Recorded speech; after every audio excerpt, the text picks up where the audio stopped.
எரேமியா தீர்க்கதரிசியின் புஸ்தகம் அதிகாரம் 29.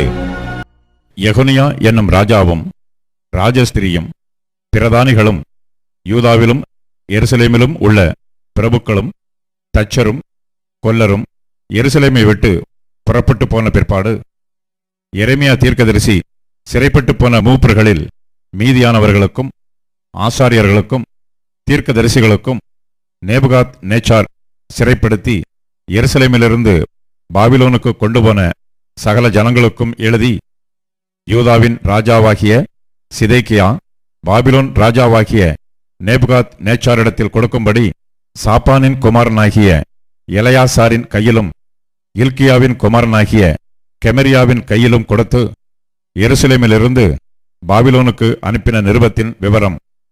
இஸ்ரவேலின் தேவனாகிய சேனைகளின் கர்த்தர் தாம் எருசலேமில் இருந்து பாபிலோனுக்கு சிறைப்பட்டு போக பண்ணின அனைவருக்கும் அறிவிக்கிறது என்னவென்றால், நீங்கள் வீடுகளை கட்டி குடியிருந்து தோட்டங்களை நாட்டி அவைகளின் கனியை சாப்பிடுங்கள். நீங்கள் பெண்களை விவாகம் பண்ணி குமாரரையும் குமாரத்திகளையும் பெற்று உங்கள் குமாரருக்கு பெண்களை கொண்டு உங்கள் குமாரத்திகளை புருஷருக்கு கொடுங்கள். இவர்களும் குமாரரையும் குமாரத்திகளையும் பெறட்டும். நீங்கள் அங்கே குறுகாமல் பெருகி நான் உங்களை சிறப்பிட்டு போக பண்ணின பட்டணத்தின் சமாதானத்தை தேடி அதற்காக கர்த்தரை விண்ணப்பம் பண்ணுங்கள். அதற்கு சமாதானம் இருக்கையில் உங்களுக்கும் சமாதானம் இருக்கும். மேலும் உங்கள் நடுவில் இருக்கிற உங்கள் தீர்க்கதரிசிகளும் உங்கள் குறிகாரரும் உங்களை மோசம் போக்க ஒட்டாதிருங்கள். சொப்பனம் காணப்பண்ணுகிற உங்கள் சொப்பனக்காரருக்கு செவி கொடாமலும் இருங்கள் என்று இஸ்ரவேலின் தேவனாகிய சேனைகளின் கர்த்தர் சொல்லுகிறார். அவர்கள் என் நாமத்தை சொல்லி உங்களுக்கு பொய்யான தீர்க்க தரிசனம் உரைக்கிறார்கள். நான் அவர்களை அனுப்பினதில்லை என்று கர்த்தர் சொல்லுகிறார். பாபிலோனிலே 70 வருஷம் நிறைவேறின பின்பு நான் உங்களை சந்தித்து உங்களை இவ்விடத்துக்கு திரும்பி வர பண்ணும்படிக்கு உங்கள் மேல் என் நல்வார்த்தையை நிறைவேற பண்ணுவேன் என்று கர்த்தர் சொல்லுகிறார். நீங்கள் எதிர்பார்த்திருக்கும் முடிவை உங்களுக்கு கொடுக்கும்படிக்கு நான் உங்கள் பேரில் நினைத்திருக்கிற நினைவுகளை அறிவேன் என்று கர்த்தர் சொல்லுகிறார். அவைகள் தீமைக்கல்ல, சமாதானத்துக்கு ஏதுவான நினைவுகளே. அப்பொழுது நீங்கள் கூடி வந்து என்னை தொழுது கொண்டு என்னை நோக்கி விண்ணப்பம் பண்ணுவீர்கள்.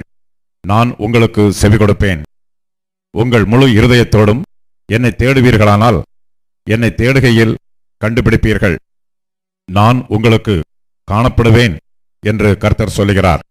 நான் உங்கள் சிறையிருப்பை திருப்பி நான் உங்களை துரத்திவிட்ட எல்லா ஜாதிகளிலும் எல்லா இடங்களிலும் இருந்து உங்களை சேர்த்து நான் உங்களை விலக்கி இருந்த ஸ்தலத்துக்கே உங்களை திரும்பி வர பண்ணுவேன் என்று கர்த்தர் சொல்லுகிறார். கர்த்தர் எங்களுக்கு பாபிலோனிலும் தீர்க்கதரிசிகளை எழுப்பினார் என்று சொல்லுகிறீர்கள். ஆனால் தாவீதின் சிங்காசனத்தில் உட்கார்ந்திருக்கிற ராஜாவை குறித்தும் உங்களோட கூட சிறையிருப்பில் புறப்பட்டு போகாமல் இந்த நகரத்தில் குடியிருக்கிற உங்கள் சகோதரராகிய எல்லா ஜனங்களை குறித்தும், இதோ நான் பட்டயத்தையும் பஞ்சத்தையும் கொள்ளை நோயையும் அவர்களுக்குள் அனுப்புவேன் என்று கர்த்தர் சொல்லுகிறார். புசிக்கத்தகாத கெட்டுப்போன அத்தி பழங்களுக்கு அவர்களை ஒப்பாக்குவேன் என்று சேனைகளின் கர்த்தர் சொல்லுகிறார். அவர்கள் என் வார்த்தைகளை கேளாமற் போனபடியால் நான் அவர்களை பட்டயத்தாலும் பஞ்சத்தாலும் கொள்ளை நோயாலும் பின்தொடர்ந்து அவர்களை பூமியில் உள்ள எல்லா ராஜ்யங்களிலும் அலைந்து திரிகிறவர்களாகவும் நான் அவர்களை துரத்துகிற எல்லா ஜாதிகளிடத்திலும் சாபமாகவும் பாழாகவும் ஈசலிடுதலுக்கு இடமாகவும் நிந்தையாகவும் வைப்பேன் என்று கர்த்தர் சொல்லுகிறார். நான் உங்களிடத்திற்கு தீர்க்கதரிசிகளாகிய என் ஊழியக்காரரை ஏற்கனவே அனுப்பிக்கொண்டே இருந்தும் நீங்கள் செவிகொடாமற் போனீர்களே என்று கர்த்தர் சொல்லுகிறார். இப்போதும் சிறையிருக்கும்படி நான் எருசலேமில் இருந்து பாபிலோனுக்கு அனுப்பிவிட்ட நீங்கள் எல்லாரும் கர்த்தருடைய வார்த்தையை கேளுங்கள். என் நாமத்தைச் சொல்லி உங்களுக்கு பொய்யான தீர்க்கதரிசனம் உரைக்கிற கொலாயாவின் குமாரனாகிய ஆகாபையும் மாசையாவின் குமாரனாகிய சிதேக்கியாவையும் குறித்து, இதோ நான் அவர்களை பாபிலோன் ராஜாவாகிய நேபுகாத் நேச்சாரின் கையிலே ஒப்புக்கொடுக்கிறேன். அவன் அவர்களை உங்கள் கண்களுக்கு முன்பாக கொன்று போடுவான். பாபிலோன் ராஜா அக்னியினால் சுட்டு போட்ட சிதேக்கியாவுக்கும் ஆகாபுக்கும் கர்த்தர் உன்னை சமானமாக்க கடவர் என்று அவர்களை குறித்து ஒரு சாப வார்த்தை பாபிலோனிலே சிறையிருக்கிற யூதா அனைவருக்குள்ளும் வழங்கும் என்று இஸ்ரவேலின் தேவனாகிய சேனைகளின் கர்த்தர் சொல்லுகிறார். அவர்கள் இஸ்ரவேலிலே மதிகெட்ட காரியத்தை செய்து தங்கள் அயலாருடைய பெண் ஜாதிகளுடைய விபசாரம் பண்ணி நான் அவர்களுக்கு கற்பியாத பொய்யான வார்த்தையை என் நாமத்தைச் சொல்லி உரைத்தார்கள். நான் அதை அறிவேன், அதற்கு நானே சாட்சி என்று கர்த்தர் சொல்லுகிறார் என்று எழுதினான். பின்னும் கர்த்தர் என்னை நோக்கி, நீ நெகலாமியனாகிய செமாயாவுக்கும் சொல்லி அனுப்ப வேண்டியது என்னவென்றால், நீ எருசலேமில் இருக்கிற எல்லா ஜனங்களுக்கும் மாசையாவின் குமாரனாகிய செப்பனியா என்னும் ஆசாரியனுக்கும் மற்ற ஆசாரியர்களுக்கும் உன் நாமத்திலே நிருபத்தை எழுதி அனுப்பினது என்னவென்று இஸ்ரவேலின் தேவனாகிய சேனைகளின் கர்த்தர் சொல்லுகிறார்.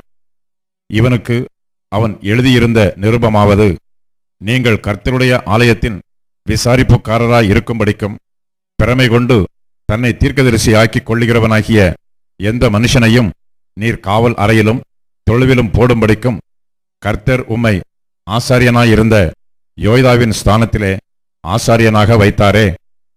இப்போதும் உங்களுக்கு தீர்க்க தரிசனம் கூறி வருகிற ஆனதோத் ஊரானாகிய எரேமியாவை நீர் கடிந்து கொள்ளாமற் போனதென்ன? இந்த சிறையிருப்பு நெடுங்காலமாக இருக்கும். நீங்கள் வீடுகளை கட்டி அவைகளில் குடியிருந்து தோட்டங்களை நாட்டி அவைகளின் கனிகளை சாப்பிடுங்கள் என்று பாபிலோனில் இருக்கிற எங்களுக்கு சொல்லி அனுப்பினான் என்று எழுதியிருந்தான். இந்த நிருபத்தை செப்பனியா என்கிற ஆசாரியன் எரேமியா தீர்க்கதரிசியின் காதுகள் கேட்க வாசித்தான். ஆதலால் கர்த்தருடைய வார்த்தை எரேமியாவுக்கு உண்டாகி, அவர் சிறையிருக்கிற அனைவருக்கும் நீ சொல்லி அனுப்ப வேண்டியது என்னவென்றால், நெகலாமியனாகிய செமாயாவை குறித்து கர்த்தர், செமாயாவை நான் அனுப்பாதிருந்தும் அவன் உங்களுக்கு தீர்க்க தரிசனம் சொல்லி உங்களை பொய்யை நம்ப பண்ணுகிறபடியினால், இதோ நான் நெகலாமியனாகிய செமாயாவையும் அவன் சந்ததியையும் தண்டிப்பேன். இந்த ஜனத்தின் நடுவிலே குடியிருப்பவன் ஒருவனும் அவனுக்கு இல்லாதிருப்பான். நான் என் ஜனத்துக்கு செய்யும் நன்மையை அவன் காண்பதில்லை என்று கர்த்தர் சொல்லுகிறார். கர்த்தருக்கு விரோதமாய் கலகமுண்டாக பேசினான் என்று கர்த்தர் சொல்லுகிறார் என்று சொல் என்றார். ராஜாக்களின் 2ஆம் புஸ்தகம் அதிகாரம் 24 வசனங்கள் 18 முதல் 20 வரை. சிதேக்கியா ராஜாவாகிற போது 21 வயதாயிருந்து 11 வருஷம் எருசலேமிலே அரசாண்டான். லிப்னா ஊரானாகிய எரேமியாவின் குமாரத்தியான அவன் தாயின் பேர் அமுத்தாள். யோயாக்கீம் செய்தபடியெல்லாம் அவனும் கர்த்தருடைய பார்வைக்கு பொல்லாப்பானதைச் செய்தான். எருசலேமையும் யூதாவையும் கர்த்தர் தம்முடைய சமூகத்தை விட்டு அகற்றி தீரும் அளவும் அவைகளின் மேலுள்ள அவருடைய கோபத்தினால் இப்படி நடந்ததும் அல்லாமல், சிதேக்கியா பாபிலோனிலே ராஜாவுக்கு விரோதமாக கலகமும் பண்ணினான். நாளாகமத்தின் 2ஆம் புஸ்தகம் அதிகாரம் 36 வசனங்கள் 11 முதல் 14 வரை. சிதேக்கியா ராஜாவாகிற போது 21 வயதாயிருந்து 11 வருஷம் எருசலேமில் அரசாண்டு தன் தேவனாகிய கர்த்தரின் பார்வைக்கு பொல்லாப்பானதைச் செய்தான். அவன் கர்த்தருடைய வாக்கை உரைத்த எரேமியா என்கிற தீர்க்கதரிசிக்கு முன்பாக தன்னை தாழ்த்தவில்லை. தேவன் மேல் தன்னை ஆணையிடுவித்துக் கொண்ட நேபுகாத் நேச்சார் என்னும் ராஜாவுக்கு விரோதமாய் கலகம் பண்ணி இஸ்ரவேலின் தேவனாகிய கர்த்தரிடத்துக்கு திரும்பாதபடிக்கு தன் கழுத்தை அழுத்தமாக்கி தன் இருதயத்தை கடினப்படுத்தினான். ஆசாரியரில் பிரதானமானவர்கள் யாவரும் ஜனங்களும் கூடி புறஜாதிகளுடைய சகல அருவருப்புகளின்படியும் மிகவும் துரோகம் பண்ணி கர்த்தர் எருசலேமிலே பரிசுத்தம் பண்ணின அவருடைய ஆலயத்தை தீட்டுப்படுத்தினார்கள். எரேமியா தீர்க்கதரிசியின் புஸ்தகம் அதிகாரம் 49 வசனங்கள் 34 முதல் 39 வரை. யூதா ராஜாவாகிய சிதேக்கியாவினுடைய ராஜ்யபாரத்தின் துவக்கத்திலே ஏலாமுக்கு விரோதமாக எரேமியா என்னும் தீர்க்கதரிசிக்கு உண்டான கர்த்தருடைய வசனம். சேனைகளின் கர்த்தர் சொல்லுகிறது என்னவென்றால், இதோ நான் ஏலாமின் வில் என்னும் அவர்களுடைய பிரதான வல்லமையை முறித்து போட்டு வானத்தின் 4 திசைகளிலும் இருந்து 4 காற்றுகளை ஏலாமின் மேல் வரப்பண்ணி அவர்களை இந்த எல்லா திசைகளிலும் சிதறடிப்பேன். ஏலாம் தேசத்திலிருந்து துரத்துண்டவர்கள் சகல ஜாதிகளிலும் சிதறப்படுவார்கள். நான் ஏலாமியரை அவர்கள் சத்துருக்களுக்கு முன்பாகவும் அவர்கள் பிராணனை வாங்க தேடுகிறவர்களுக்கு முன்பாகவும் கலங்கப் பண்ணி என் கோபத்தின் உக்கிரமாகிய தீங்கை அவர்கள் மேல் வரப்பண்ணுவேன் என்று கர்த்தர் சொல்லுகிறார். நான் அவர்களை நிர்மூலமாக்குமட்டும் பட்டயத்தை அவர்களுக்கு பின்னாக அனுப்பி என் சிங்காசனத்தை ஏலாமிலே வைத்து அங்கே இருந்து ராஜாவையும் பிரபுக்களையும் அழித்து போடுவேன் என்று கர்த்தர் சொல்லுகிறார். ஆனாலும் கடைசி நாட்களிலே நான் ஏலாமின் சிறையிருப்பை திருப்புவேன் என்று கர்த்தர் சொல்லுகிறார். எரேமியா தீர்க்கதரிசியின் புஸ்தகம் அதிகாரம் 50. கர்த்தர் தீர்க்கதரிசியாகிய எரேமியாவைக் கொண்டு பாபிலோனுக்கும் கல்தேயர் தேசத்துக்கும் விரோதமாக உரைத்த வசனம். பாபிலோன் பிடிபட்டது, பேல் வெட்கப்பட்டது, மொரதாக் நொறுங்குண்டது, அதனுடைய சிலைகள் இலச்சையடைந்தது, அதனுடைய விக்கிரகங்கள் நொறுங்கிப் போயின என்று ஜாதிகளுக்குள்ளே அறிவித்து பிரசித்தம் பண்ணுங்கள். இதை மறைக்காமல் கொடியேற்றி விளம்பரம் பண்ணுங்கள். அதற்கு விரோதமாய் வடக்கே இருந்து ஒரு ஜாதி வந்து அதன் தேசத்தை பாழாக்கி போடும். அதிலே குடியிருப்பார் இல்லை, மனுஷரோட மிருகங்களும் ஓடிப்போய்விடும். அந்நாட்களிலும் அக்காலத்திலும் இஸ்ரவேல் புத்திரர் வருவார்கள். அவர்களும் யூதா புத்திரரும் ஏகமாய் அழுது நடந்து வந்து தங்கள் தேவனாகிய கர்த்தரை தேடுவார்கள் என்று கர்த்தர் சொல்லுகிறார். மறக்கப்படாத நித்திய உடன்படிக்கையினால் நாம் கர்த்தரை சேர்ந்து கொள்வோம் வாருங்கள் என்று சீயோனுக்கு நேராய் முகங்களை திருப்பி சீயோனுக்கு போகிற வழி எதுவென்று கேட்டு விசாரிப்பார்கள். என் ஜனங்கள் காணாமற் போன ஆடுகள், அவர்களுடைய மேய்ப்பர்கள் அவர்களை சிதறப்பண்ணி பர்வதங்களில் அலைய விட்டார்கள். ஒரு மலையிலிருந்து மறுமலைக்கு போனார்கள், தங்கள் தொழுவத்தை மறந்து விட்டார்கள். அவர்களை கண்டுபிடித்தவர்கள் எல்லாரும் அவர்களை பட்சித்தார்கள். அவர்களுடைய சத்துருக்கள் எங்கள் மேல் குற்றமில்லை, அவர்கள் நீதியின் வாசஸ்தலத்திலே கர்த்தருக்கு விரோதமாக தங்கள் பிதாக்கள் நம்பின கர்த்தருக்கு விரோதமாகவே பாவம் செய்தார்கள் என்றார்கள். பாபிலோனின் நடுவிலிருந்தோடி கல்தேயரின் தேசத்தை விட்டு புறப்பட்டு மந்தையின் முன் நடக்கும் கடாக்களைப் போல் இருங்கள். இதோ நான் பாபிலோனுக்கு விரோதமாக வடதேசத்தில் இருக்கும் பெரிய ஜாதிகளின் கூட்டத்தை எழுப்பி அதை வரப்பண்ணுவேன். அவர்கள் அதற்கு விரோதமாக ஆயத்தம் பண்ணுவார்கள். அங்கே இருந்து வருகிறவர்களால் அது பிடிக்கப்படும். அவர்களுடைய அம்புகள் சாமர்த்தியமுள்ள பராக்கிரமசாலியின் அம்புகளைப் போல் இருக்கும். அவைகள் விருதாவாய் திரும்புவதில்லை. கல்தேயா கொள்ளையாகும், அதை கொள்ளையிடுகிறவர்கள் எல்லாரும் பரிபூரணமடைவார்கள் என்று கர்த்தர் சொல்லுகிறார். என் சுதந்திரத்தை கொள்ளையிட்ட நீங்கள் சந்தோஷித்தீர்களே, களி கூர்ந்தீர்களே. புல் மேய்ந்து கொளுத்த கடாரியைப் போல் பூரித்து வலிய ரிஷபம் போல் முக்காரம் போடுகிறீர்களே. உங்கள் தாய் மிகவும் வெட்கி உங்களை பெற்றவள் நாணமடைவாள். இதோ அவள் ஜாதிகளுக்குள்ளே கடைசியாவதுமன்றி வனாந்தரமும் வறட்சியும் அந்தர வெளியும் ஆவாள். கர்த்தரின் கோபத்தினாலே அது குடியேற்றதும் பெரும் பாழுமாயிருக்கும். பாபிலோனை கடந்து போகிற எவனும் அதன் எல்லா வாதைகளின் நிமித்தமும் பிரமித்து ஈசல் போடுவான். நீங்கள் எல்லாரும் பாபிலோனுக்கு விரோதமாய் சுற்றிலும் அணிவகுத்து நின்று வில்லை நாணேற்றி அதன் மேல் அம்புகளை எய்யுங்கள். அம்புச் செலவை பாராதேயுங்கள். அது கர்த்தருக்கு விரோதமாய் பாவம் செய்தது. அதற்கு விரோதமாய் சுற்றிலும் ஆர்ப்பரியுங்கள். அது தன்னை கையளித்தது. அதன் அஸ்திபாரங்கள் விழுந்தது. அதன் மதில்கள் இடிக்கப்பட்டது. இது கர்த்தர் வாங்கும் பழி. அதனிடத்தில் பழி வாங்குங்கள். அது செய்தது போலவே நீங்களும் அதற்குச் செய்யுங்கள். விதை விதைக்கிறவனையும் அறுப்பு காலத்தில் அரிவாளை பிடிக்கிறவனையும் பாபிலோனில் இராதபடி சங்காரம் பண்ணுங்கள். கொல்லுகிற பட்டயத்துக்கு தப்ப அவரவர் தங்கள் ஜனத்தண்டைக்கு திரும்பிக் கொண்டு அவரவர் தங்கள் தேசத்துக்கு ஓடிப்போவார்கள். இஸ்ரவேல் திரிப்பட்டு போன ஆடு. சிங்கங்கள் அதை துரத்தின. முதலில் சீரியா ராஜா அதை பட்சித்தான். கடைசியில் பாபிலோன் ராஜாவாகிய இந்த நேபுகாத் நேச்சார் அதன் எலும்புகளை முறித்தான்.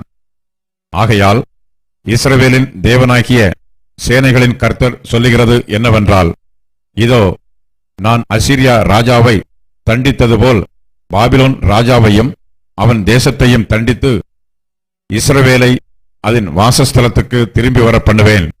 அப்பொழுது அது கர்மேலிலும் பாசானிலும் மேயும், எப்பிராயீமின் மலைகளிலும் கீலேயாத்திலும் அதன் ஆத்துமா திருப்தியாகும். அந்நாட்களிலும் அக்காலத்திலும் இஸ்ரவேலின் அக்கிரமம் தேடப்பட்டாலும் அது காணாதிருக்கும். யூதாவின் பாவங்கள் தேடப்பட்டாலும் அவைகள் கிடையாதிருக்கும். நான் மீதியாக வைக்கிறவர்களுக்கு மன்னிப்பேன் என்று கர்த்தர் சொல்கிறார். மெரதாயிம் தேசத்துக்கு விரோதமாகவும் பேகோடு குடிகளுக்கு விரோதமாகவும் நீ போய் அவர்களை துரத்தி யாவையும் பாழாக்கி சங்காரம் பண்ணி நான் உனக்கு கட்டளையிட்டபடியெல்லாம் செய் என்று கர்த்தர் சொல்லுகிறார். தேசத்திலே யுத்தத்தின் சத்தமும் மகா சங்காரமும் உண்டு. சர்வ பூமியின் சம்மட்டி எப்படி முறித்து உடைக்கப்பட்டது, ஜாதிகளுக்குள்ளே பாபிலோன் எப்படி பாழாய்ப் போயிற்று. பாபிலோனே, உனக்கு கண்ணியை வைத்தேன், நீ அதை அறியாமல் அதிலே சிக்குண்டு போனாய். நீ அகப்பட்டும் பிடிபட்டும் போனாய். நீ கர்த்தரோடே யுத்தம் கலந்தாயே. கர்த்தர் தம்முடைய ஆயுதசாலையை திறந்து தம்முடைய சினத்தின் அஸ்திராயுதங்களை எடுத்துக்கொண்டு வந்தார். இது கல்தேயர் தேசத்திலே சேனைகளின் கர்த்தராகிய ஆண்டவர் செய்கிற கிரியை. கடையாந்திரத்திலிருந்து அதற்கு விரோதமாக வந்து அதன் களஞ்சியங்களை திறந்து குவியல் குவியலாக குவித்து அதில் ஒன்றும் மீதியாகாதபடிக்கு அதை முற்றிலும் அழித்துப் போடுங்கள். அதன் காளைகளையெல்லாம் வெட்டுங்கள். அவைகள் கொலைக்களம் சேரக்கடவது. ஐயோ, அவர்கள் விசாரிக்கப்படும் நாள் வந்ததே. நம்முடைய தேவன் பழி வாங்கினதை, அவர் தமது ஆலயத்துக்காக பழி வாங்கினதையே சீயோனிலே அறிவிக்கும்படிக்கு பாபிலோன் தேசத்திலிருந்து தப்பி ஓடி வந்தவர்களின் சத்தம் கேட்கப்படும். பாபிலோனுக்கு விரோதமாய் வரும்படி வில் வீரரை அழையுங்கள். வில் வளைக்கிறவர்களே, நீங்கள் எல்லாரும் அதற்கு விரோதமாய் சுற்றிலும் பாளையமிறங்குங்கள். ஒருவரையும் தப்ப விடாதிருங்கள். அதன் கிரியைக்கு தக்க பலனை அதற்கு சரிக்கட்டுங்கள். அது செய்ததின் படியெல்லாம் அதற்கு செய்யுங்கள். அது இஸ்ரவேலின் பரிசுத்தராகிய கர்த்தருக்கு விரோதமாக இடும்பு செய்தது. ஆகையால் அதன் வாலிபர் அதன் வீதிகளில் விழுவார்கள். அதன் யுத்த வீரர் எல்லாரும் அந்நாளிலே சங்காரமாவார்கள் என்று கர்த்தர் சொல்லுகிறார். இதோ, இடும்புள்ளவனே, நான் உனக்கு விரோதமாக வருகிறேன் என்று சேனைகளின் கர்த்தராகிய ஆண்டவர் சொல்லுகிறார். நான் உன்னை விசாரிக்கும் காலமாகிய உன்னுடைய நாள் வந்தது. இடும்புள்ளவன் இடறி விழுவான், அவனை எடுத்து நிறுத்துவார் இல்லை. நான் அவனுடைய பட்டணங்களில் அக்கினியை கொளுத்துவேன், அது அவன் சுற்றுப்புறத்தார் எல்லாரையும் பட்சிக்கும். சேனைகளின் கர்த்தர் சொல்லுகிறது என்னவென்றால், இஸ்ரவேல் புத்திரரும் யூதா புத்திரரும் ஏகமாய் ஒடுங்குண்டார்கள். அவர்களை சிறையாக்கின யாவரும் அவர்களை விடமாட்டோம் என்று கெட்டியாய் பிடித்துக் கொண்டார்கள். அவர்களுடைய மீட்பரோவெனில் வல்லமையுள்ளவர். சேனைகளின் கர்த்தர் என்பது அவருடைய நாமம். தேசத்தை இளைப்பாற பண்ணுவதற்கும் பாபிலோன் குடிகளை தத்தளிக்க பண்ணுவதற்கும் அவர்களுடைய வழக்கை அவர் நடத்துவார். பட்டயம் கல்தேயர் மேலும் பாபிலோன் குடிகள் மேலும் அதனுடைய பிரபுக்கள் மேலும் அதனுடைய ஞானிகள் மேலும் வரும் என்று கர்த்தர் சொல்லுகிறார். பட்டயம் பொய்களை பிணைக்கிறவர்கள் மேலும் வரும், அவர்கள் பைத்தியக்காரராவார்கள். பட்டயம் அதன் பராக்கிரமசாலிகள் மேலும் வரும், அவர்கள் கலங்குவார்கள். பட்டயம் அதன் குதிரைகள் மேலும் அதன் ரதங்கள் மேலும் அதில் நடுவில் இருக்கிற பல ஜாதியான ஜனங்கள் மேலும் வரும், அவர்கள் பேடிகளாவார்கள்.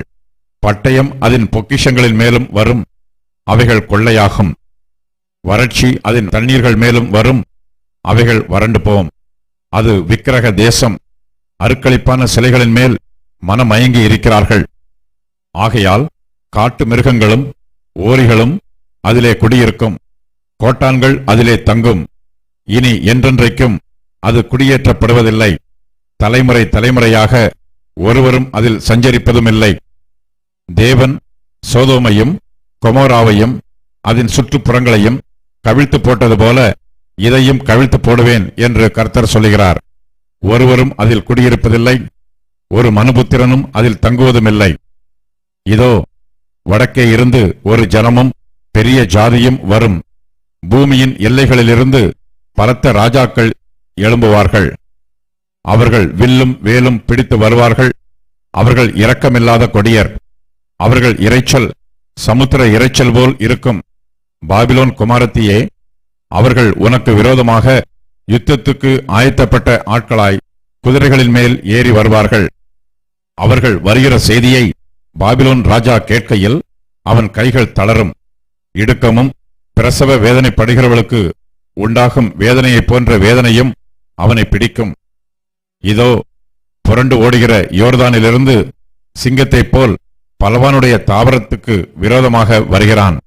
அவனை அங்கே இருந்து சடுதியிலே ஓடிவர பண்ணுவேன். நான் அதற்கு விரோதமாக கட்டளையிட்டு அனுப்ப தெரிந்து கொள்ளப்பட்டவன் யார்? எனக்கு சமானமானவன் யார்? எனக்கு திட்டம் சொல்பவன் யார்? எனக்கு முன்பாக நிற்கப் போகிற மேய்ப்பன் யார்? ஆகையால் கர்த்தர் பாபிலோனுக்கு விரோதமாக யோசித்த ஆலோசனையையும் அவர் கல்தேயர் தேசத்துக்கு விரோதமாக நினைத்திருக்கிற நினைவுகளையும் கேளுங்கள். மெய்யாகவே மந்தையில் சிறியவர்கள் அவர்களை பிடித்திழுப்பார்கள். மெய்யாகவே அவர்கள் இருக்கிற தாபரங்களை அவர் பாழாக்குவார். பாபிலோன் பிடிபட்டதின் சத்தத்தினால் பூமி அதிரும். அதன் கூப்பிடுதல் ஜாதிகளுக்குள்ளே கேட்கப்படும்.